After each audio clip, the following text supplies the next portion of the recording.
আসসালামু আলাইকুম। জহিলতলা ফুলবাড়িয়া ঈদগাহ মাঠে আমরা সরকারি গোরস্থান করছি। ওখানে যদি আপনাদের পাশেরপুর জহিলতলা পাঠানপাড়া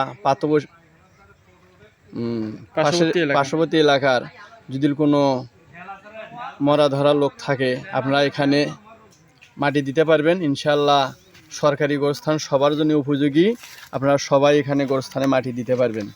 এই জন্য আমরা সবার কাছে আশাবাদী, আমাদের সরকারি গোরস্থানের জন্য আপনারা সবাই একটু দান করবেন।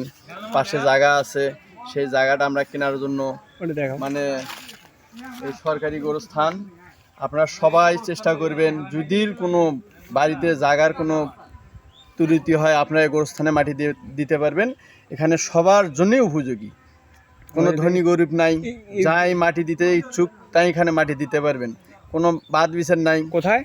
জহিলতলা ফুলবাড়িয়া ঈদগাহ মাঠ, এখানে সরকারি গোরস্থান হয়েছে।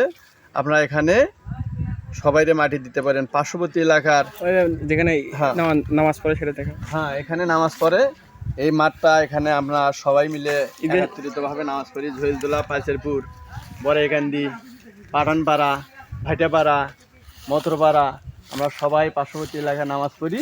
আপনারা যারাই এখানে